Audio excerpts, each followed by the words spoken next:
Good to have everybody in the same room again. We'll call to order the October 14th board meeting for Cape Fear Public Utility Authority. So we have everyone present, minus Commissioner Barfield. We have a motion to excuse. I'll make the motion. Second. All in favor? Aye. Aye.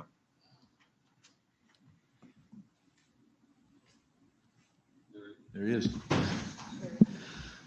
Morning. All right, moving ahead. Agenda, need a motion to adopt. So moved. Second. All in favor? Aye. Aye. Next, we'll go to the approval of our September meeting minutes. Mr. Hackney.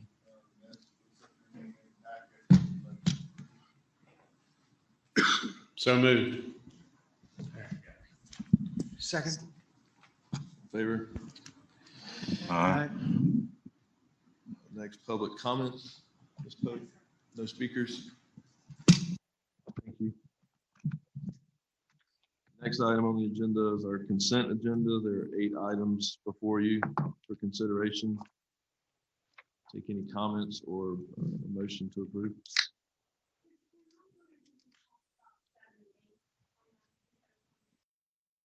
Okay.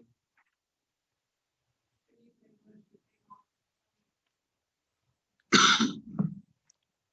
right, motion to pull 7 and 8 for further discussion. Mr. Chair, I make a motion that we approve 1 through 6. Second. All in favor? Aye. Any opposed? Thank you. Jen, do you want to? So my concern, so later on in our meeting, we're going to be talking about affordability. And I was just looking through these items. I guess it's, consulting for software. Between 7 and 8, I think it's almost $500,000. And I thought maybe we should just take a minute to review, make sure that we understand what we're getting and how I mean, we have a pretty good software team, and I just want to make sure that in spending that amount of money over the next 12 months, it doesn't make more sense just to pull someone into the organization to take care of these. And I'm sure there's a reason we're not doing that. So I just thought we could talk about it. Well, sure. John McLean is managing that contract, but I can say as he makes his way to the lectern that this is for number 6, a resource issue for us. We just don't have the staffing for that. And at this point, so they'll be supplementing work that needs to be done. And the other is simply to configure our software for the restrictor program, which is not currently configured. And John, what would you add to that? Sure. It's just as Jim mentioned, we don't have the current bandwidth with the internal staff right now. So handling, the UMAX software that's still relatively new, and just making sure that all of those business processes, continue to function properly. And then also, if you read the item, there's some out of scope services that weren't covered in the original contract. We, in the long term, think that we can handle those in-house. However, given the ERP implementation, so the remaining pieces, accounts payable, capital projects, all that kind of stuff, we just are kind of bottlenecked right now. And so that 12-month time period there is kind of a worst case scenario. We're going to come back and be reevaluating that constantly. We have a preliminary go live date for the ERP of December 18th. And so we should be able to terminate that 12-month agreement prior to that full 12 months. But in the meantime, we do need some assistance from the consultants to just make sure that, as service patches and updates are pushed over, that, none of our business processes break and everything just continues to work smoothly. Got it. John, Thank you. but you had mentioned finance. I believe you did have the idea, once things were implemented and you got it straightened out, the intent was to maybe have staff take on some of that stuff for patches, et cetera, moving forward once you get over the hump, say. Correct? Right. And that's exactly right. So this 12-month contract actually takes us to the expiration of the original contract. At that point, we can kind of start afresh and maybe kind of renegotiate some things. But I don't anticipate this needing to go that entire 12 months. We are locked in for 6 months, but then we can terminate at any point with 30 days notice. And I would fully expect us to not use that the full 12-month term. Excellent. Thank you. Mr. Thank you for Chair, that. Yes, Ms.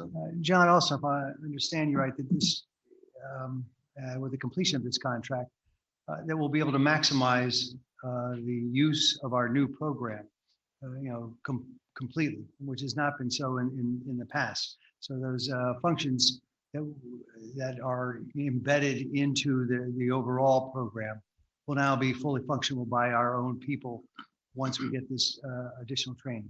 Do I have that right? It's not really training. It's more of it's a lot of testing is really where the effort is in our legacy program. It was a very stable, I guess, so to speak, in the sense that there weren't really any new features that were being pushed out. Under our new software program, Microsoft doesn't give us a choice on whether we want new features. So we get a minimum of 8 updates per year. And so we have to now allocate a lot of resources to make sure that when they push those new features, that these business processes, bills and reads and all this other stuff doesn't break. So I'd say it's a lot more effort from a testing standpoint, and that's really kind of the main thing. Again, we do anticipate, in the long term being able to handle that in-house, but right now with the ERP, trying to roll that out, and then obviously some of the other things that we're trying to do, we just don't have that current bandwidth. And John, if I understand, you anticipate this to be the last kind of change order with Itinerus, is that correct? Correct. Thank you. Any more questions for John? Thank you, John. All right, with that, I'll take a motion. I move items 7 and 8. Second. All in favor? Aye. Any opposed? Thank you. Move on to our administrative reports. Linda? I don't have anything right now, but I would like to go into closed session to discuss the implications of DEQ versus Comores and how the legal arguments and legal advice on all the recent developments. Thank you. Executive report, Jim? Thank you. In your packet, you'll see the key indicators report beginning on page 51, followed by the environmental report, the safety report. And this month we have the quarterly CIP report, which shows continued progress on our capital projects, and also our customer service update on page 83. If you have questions about any of those items, staff probably would be glad to answer. I do have a question. Turn myself on. I've got a question on the key indicators report, page 5, the monthly debt service coverage. Let you get it up there.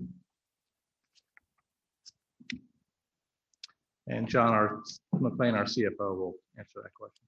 Sure. So this is a rolling metric. So it takes the past 12 months, right? So you remember that formula for the coverage in the numerator takes our revenues minus our operating expenses and divides it by our debt service payments over that same 12-month period. So there's a couple of things going on. So we picked up August, okay, And that August debt service payment included debt service related to the new debt that we issued for Sweeney and the raw water line. So that denominator is going up, which makes that metric go down. The other thing that's going on as well is the revenues in the numerator. What we had is a relatively high revenue month in August of 2019 that was due to the high consumption from the dry weather. And so the August that rolled on was less than the August that rolled off. So there's a couple of things kind of going on there. So the debt service in the denominator increased, and then the revenues in the numerator decreased. Okay, so that's what I was going to ask. Is obviously we've gone down to 1.87, which is okay because it's actually at the target, which is where we've been trying to get to. That's right. But we seem to get there awfully quickly this month. Right, and that's how it'll happen. Those debt service payments happen twice a year. So it's going to be kind of lumpy like that. It'll move kind of up and down. But it should stabilize around that level because of this new debt issuance. So it's kind of like a one-time adjustment, basically, that kind of resets everything. And is that the same reason we're seeing a pretty sharp difference on days of cash on hand and debt to capitalization? They also seem to have changed significantly in this month. The debt to capitalization, let's see, can you pull that up, Donna? Is there a way to pull that up? The key indicators? It's been pretty steady over almost a year and took a small dive this time. Yeah, I mean, more significant, I think, is the cash days of cash on hand, which went down a little bit. Right, but that would be for the same reason. Mm-hmm. Correct. Okay, that's making Thank sure you. it's under control.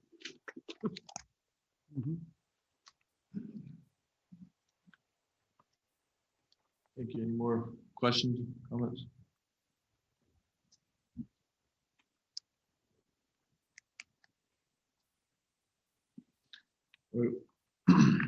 Moving on to our committee reports, executive committee met on October 7th. Minutes are in your packet. Long range planning, Mr. Sneed. Yes, the Long Range Planning Committee met on September 24th. The minutes of that meeting are in our packet. And we recommended an ordinance revision for standalone irrigation meters to pay system development charges. And I think we have a presentation on that. Yes, Carl Vandermeiden, our engineering director, is making his way from the next room. He should be here momentarily.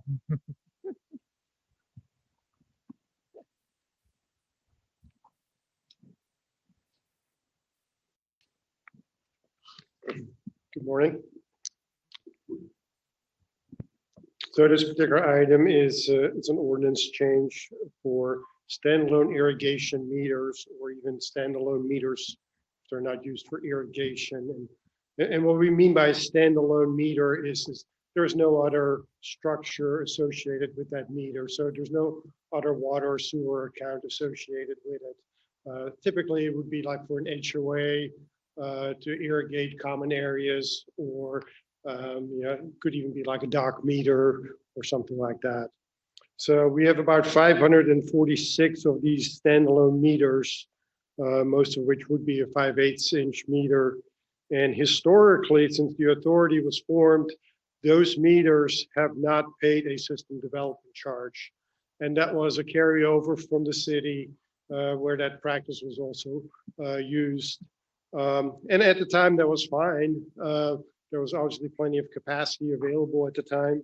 But now when we're looking at those 500 or so standalone meters, they use on an annual basis between 60 and 70 million gallons of water, which proportionally is much higher than the other irrigation meters that do pay an SDC.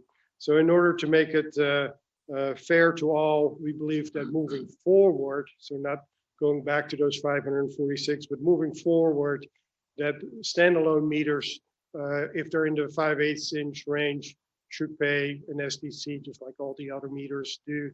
As a practice, meters, standalones that are over or larger than a 5/8 already pay an SDC. So it's just that subgroup of 5/8 inch meters. And then the ordinance change, and that was in the packet, addresses that along with some cleanup items. And one of the cleanup items was, that's in your packet, and if you don't have it, it would be that item B, but that addresses that separate meters for new in-ground irrigation systems are required on lots that are platted and recorded with the Register of Deeds after July 1, 2009. The change is after July 1, 2009, which is not in our current ordinance, but it is in state statute. So it's just to make our ordinance consistent with state statute. And then the other item that we had in the cleanup was just to address for residential accounts, that if a residential account, you have a domestic meter and you have a irrigation meter, that the SDC is calculated based on the domestic meter, which is what the practice is. And the reason for that is because the service line to that house is typically split. So you have one domestic and one irrigation. So that's why you pay the SDC on just the domestic meter. And then lastly, for this particular item about the standalone meters, we added accounts with only, and we said irrigation meter, but I would add or similar standalone meter established after today's date, October 14, 2020, shall pay the prevailing system development charge based on the meter size, the fixed meter charge, and any associated water usage. So the change is that in addition to the fixed charge and the volume charge, you also have to pay the SDC just like everybody else.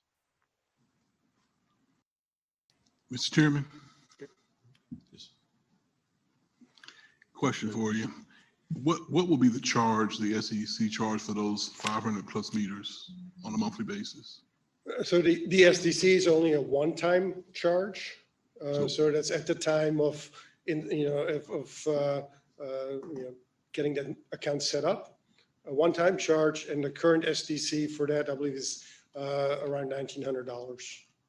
So for the 546 standalone meters, you said we're looking at going back and doing that retro, or just keeping those the way they are, any future ones? Correct. Those would be grandfathered in, and then moving forward for any new standalone meters, then the system development charge would be applied.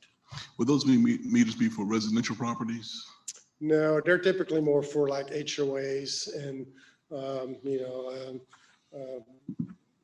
associated with, could be like a dock meter, it could be in a park, things like that. There would not be, those are not with residential properties where there already is a structure with other accounts. Those are handled totally separately. Thank you.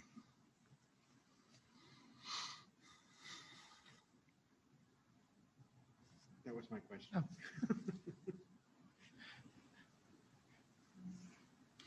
Chairman, recommend approval of the motion. I mean, the item. Second. All in favor? Aye. Aye. Which passes. Thank you, Larry. Moving on to Finance Committee, Ms. Adams. Okay, the Finance Committee met on October 7th. The meeting minutes are in the packet. And John McLean will have a monthly financials update. And then we have two items that came before the committee to come before the board.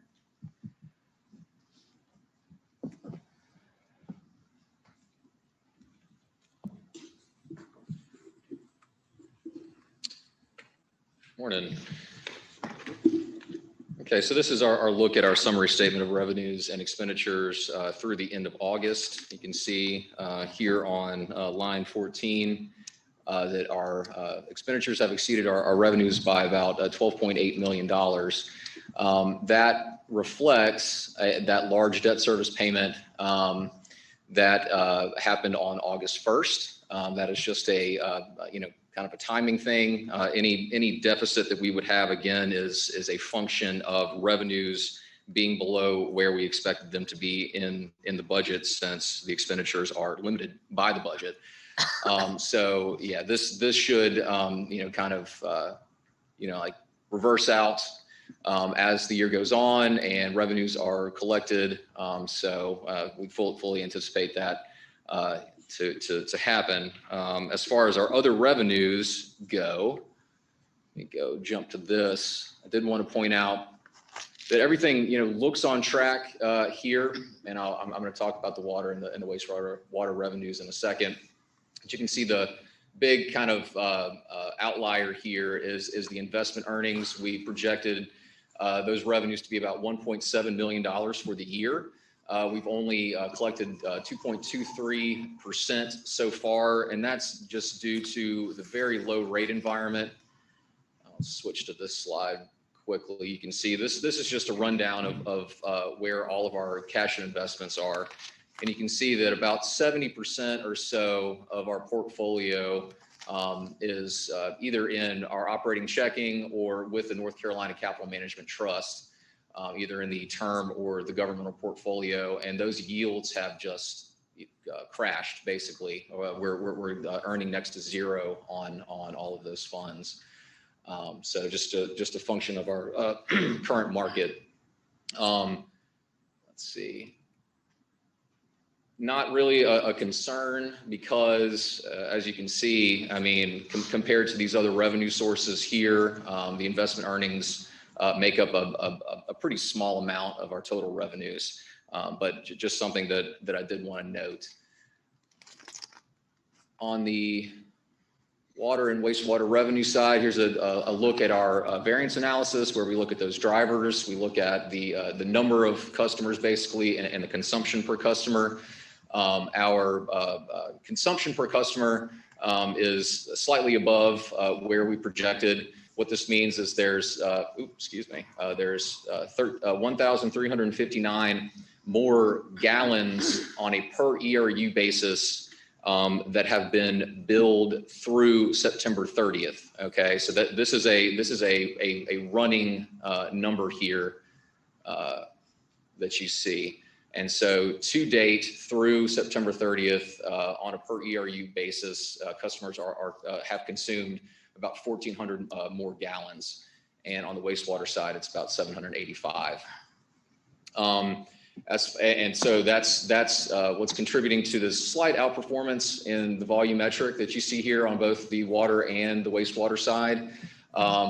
In terms of actual ERUs, we are slightly below where we projected for the year, about 323 below on the water side and about 1,300 below on the wastewater side. And that's where you see this slight underperformance, $13,000 and the $57,000 here. But, again, those are pretty small variances. And I think that our revenues will continue to perform well and in line with our expectations. If there's any questions, I'd be glad to answer them.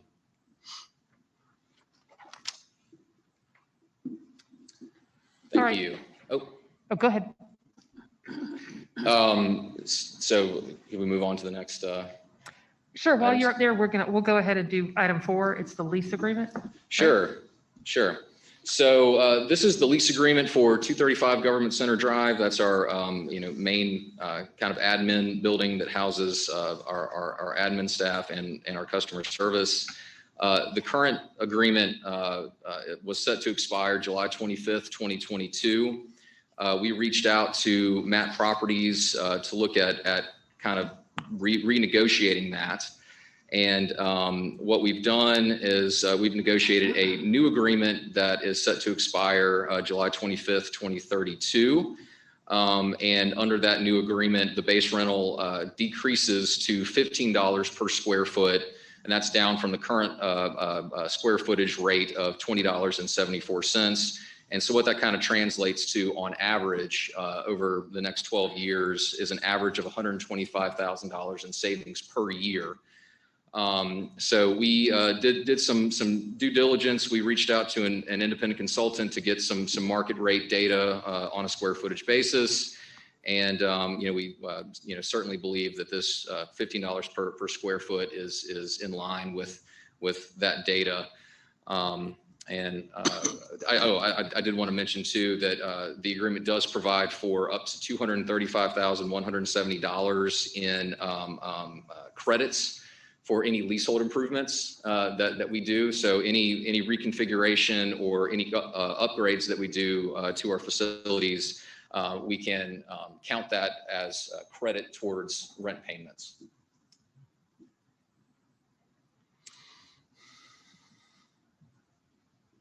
Any questions?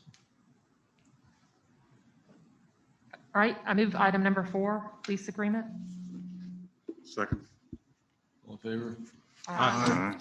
And then our next informational item is the sewer flat rate. Sure, and this is just an informational item. Each year, we adjust our sewer flat rate to reflect what on average a residential customer is consuming for water. And I believe that we are adjusting this to, is it 81? 8.2 thousand gallons to 8.5. But this is just an informational item. And I'll be glad to answer any questions, or Christie's here to answer questions.